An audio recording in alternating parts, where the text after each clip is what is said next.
tous. Cette semaine, nous fêtons les 5 ans de l'encyclique Laudato Si, un texte majeur du pape François que je vous invite vraiment de tout cœur à lire, ça concerne vraiment chacun d'entre nous. Aujourd'hui, pour cette formation, je ne vais pas vous faire un résumé, allez le lire, mais j'aimerais vous inviter à quelques points d'attention qui peuvent nous engager une conversion de notre regard, par là même une conversion de notre être, et pourquoi pas derrière cela de la société tout entière. Avant tout, Laudato Si, c'est un appel à la louange, cela veut dire loué sois-tu. Et cela, ça va contre une vision d'un monde très sombre, comme sur ce gif animé. On a le dérèglement climatique, la perte de la biodiversité, on a des collapsologues de plus en plus nombreux qui nous prédisent la fin du monde, on a l'impression que tout va mal. En réalité, ce n'est pas un combat entre le combat de la force, donc le combat de la force ce n'est pas, comme dirait Yoda, bien plus réaliste la conversion est. Il n'y a pas d'un côté le côté lumineux de la force et de l'autre le côté obscur, ce n'est pas quelque chose de binaire.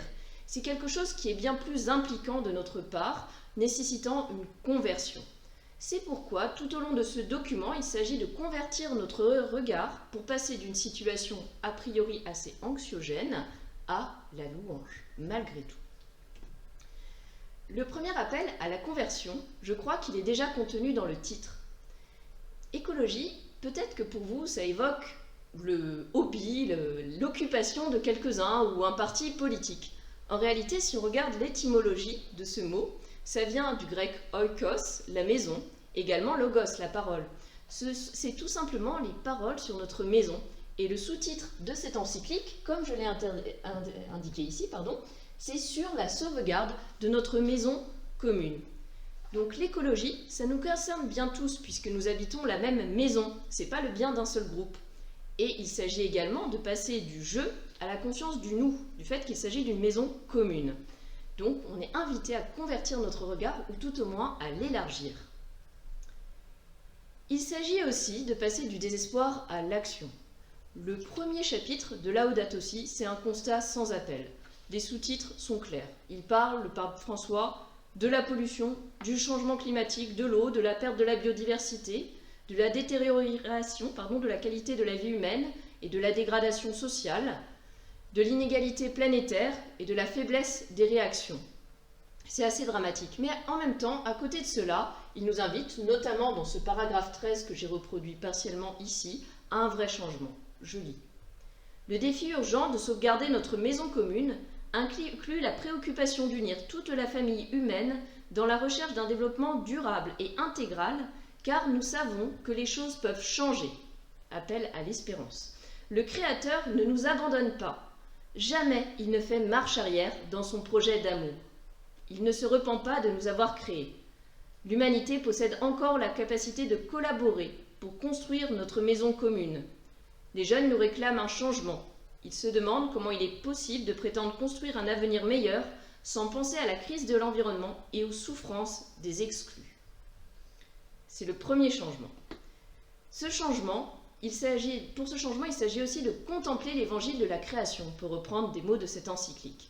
Dans le dernier dossier du journal La Vie, la secrétaire d'État à l'écologie, qui ne se dit pourtant pas catholique, rappelle l'importance de la transcendance. Elle cite Kierkegaard, un philosophe, en disant « L'homme est cet être dont la chair finie est transpercée par l'épée de l'infini. » Nous, ça tombe bien, on est catholique. Alors, on a la chance d'être croyants et d'avoir la Genèse, notamment, pour guider notre regard. La Genèse, elle est scandée par cette invitation que Dieu voit que cela est bon. C'est la première chose. Il s'agit de convertir, d'ouvrir notre regard au don de la création et à voir ce qui est beau et bon en elle.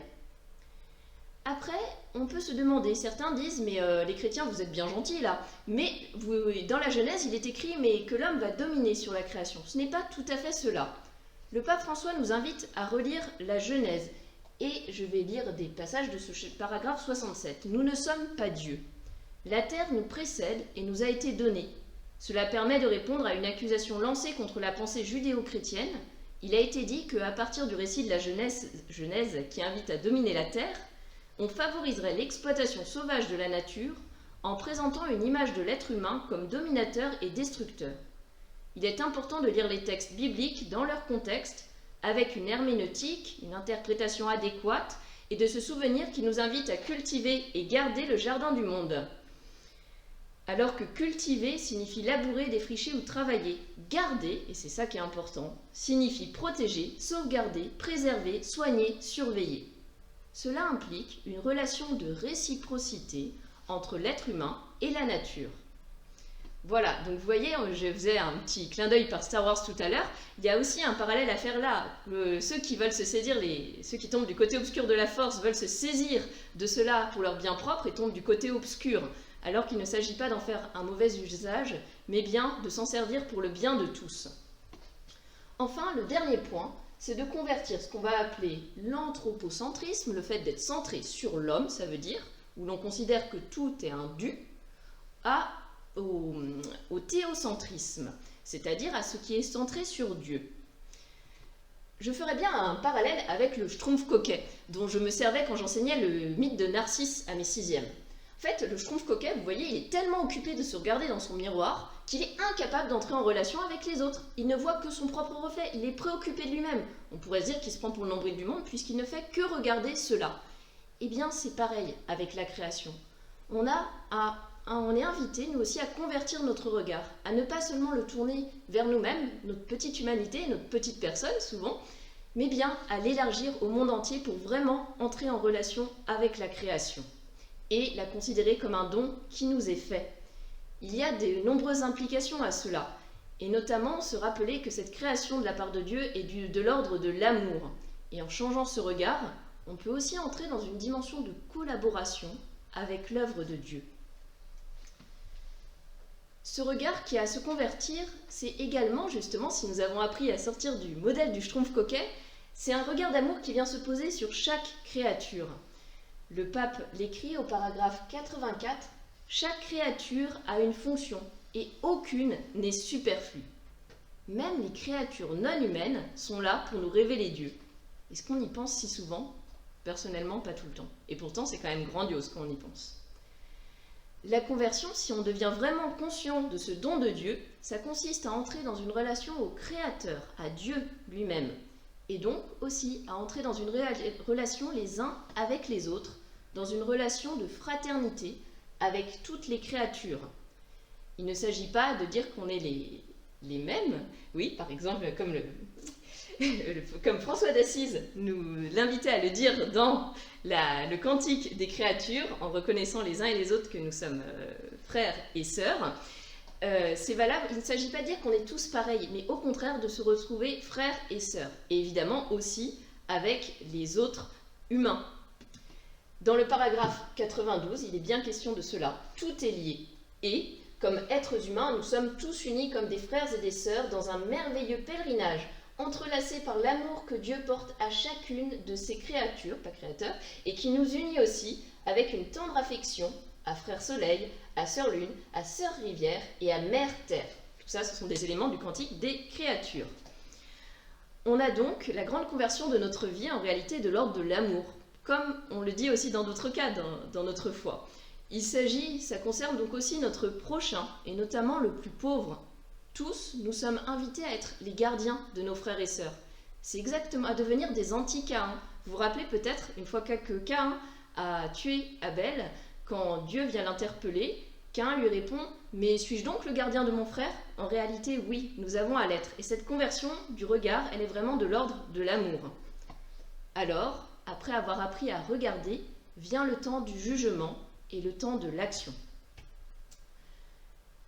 Là aussi, on est invité à convertir notre regard. Parfois, on peut se sentir dépassé, que ça ne nous concerne pas du tout, la crise, parce que c'est bien plus important, ça concerne les grands de ce monde et pas nous à notre petit niveau. Le pape, d'ailleurs, fustige bien régulièrement le paradigme technocratique. Mais, et c'est important de le changer, mais ce n'est pas tout.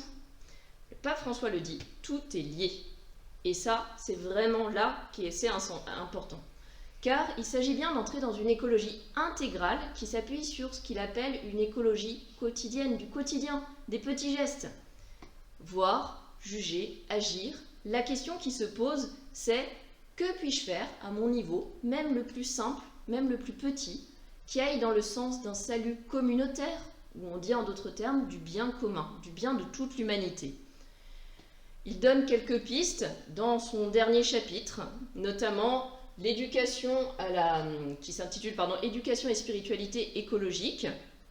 Il propose d'entrer, donc d'éduquer à l'alliance entre l'humanité et l'environnement, à vivre une conversion écologique. Ce qu'il entend par la joie et la paix, c'est l'invitation à entrer dans la sobriété, mais également dans l'harmonie sereine avec toute la création.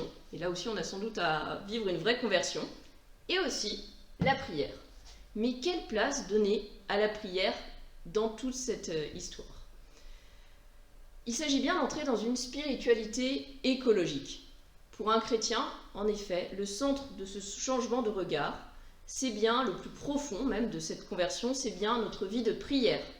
Car le pape François ne cesse de le redire, comme on vient déjà de le dire, tout est lié. Mais je l'ai dit bien moins souvent que lui dans l'encyclique. C'est particulièrement vrai pour la prière, qui est comme le liant, ce qui fait le lien de ce mouvement écologique vrai et intégral. Mais dans cette prière, ce qui est un petit peu surprenant quand on lit Laudato Si, c'est que le pape François utilise tout un paragraphe pour parler des sacrements. Je ne sais pas si vous y avez pensé, mais c'est super important. Vous avez peut-être remarqué que les sacrements reprenaient la création, l'assumaient et en quelque sorte la transfiguraient. Rien que pendant la messe, pendant l'Eucharistie, au moment de l'offertoire, si vous faites attention, le prêtre dit en élevant le pain: « Tu es béni, Seigneur de l'univers, toi qui nous donnes ce pain, fruit de la terre et du travail des hommes, nous te le présentons. Il deviendra le pain de la vie. » Donc il y a vraiment cette création qui est tout entière prise également dans les sacrements pour à nouveau l'emmener vers Dieu. Et ce qui est dit aussi ici, au-delà des sacrements de manière encore plus large, l'univers se déploie en Dieu qui le remplit tout entier. Il y a donc une mystique dans une feuille, dans un chemin, dans la rosée, dans le visage du pauvre. Mais il n'y a pas non plus que cela. Si nous-mêmes nous faisons l'unité de notre vie en la centrant sur la prière, autour du Seigneur, vraiment sur le Seigneur, on peut être certain que cela va rejaillir sur le reste, sur tout notre comportement. C'est un peu comme une toile d'araignée, pour reprendre une figure un petit peu écologique, mais pas dans le sens négatif du terme. Vous voyez la toile d'araignée comme une belle œuvre d'art qui a son centre avec notre vie avec le Seigneur. Plus ce centre devient tissé, plus ce centre gagne en densité, plus notre toile va se dérouler avec harmonie. Donc tout est lié. Notre relation avec le Seigneur est vraiment à cultiver pour fortifier plus cette toile dans la paix et donc améliorer à partir de là notre société, là où nous sommes et peut-être encore plus largement. L'idée, c'est de provoquer une réaction en chaîne vers les plus hauts niveaux. En conclusion, il ne s'agit pas d'imaginer ce qui n'existe pas, comme avec ces licornes qui n'existeraient pas, puisqu'elles ne sont pas entrées dans l'arche. Non, il s'agit d'accepter la création pour ce qu'elle est, tout simplement, ce qu'elle est donnée, et non pas d'imaginer autre chose. Il ne s'agit pas non plus, avec cette autre figure et cette autre blague de l'arche de Noé, où je ne devais pas en prendre que deux concernant les chats de chaque animal, mais ma femme a insisté, il ne s'agit pas non plus d'en faire ce qu'on veut, en multipliant simplement ce qu'on a envie de faire, mais bien tout simplement de l'accueillir comme ce qu'elle est. C'est-à-dire qu'il faut être capable de vraiment l'accueillir dans ce qu'elle est, même le moustique. Alors, il faut l'accueillir parce qu'elle est don, et c'est à partir de là, si nous la considérons pleinement comme don, si nous avons réussi à changer notre regard, que nous pouvons chanter, nous aussi, béni sois-tu, même pour ce qui nous semble un petit peu étrange et difficile. Merci à tous.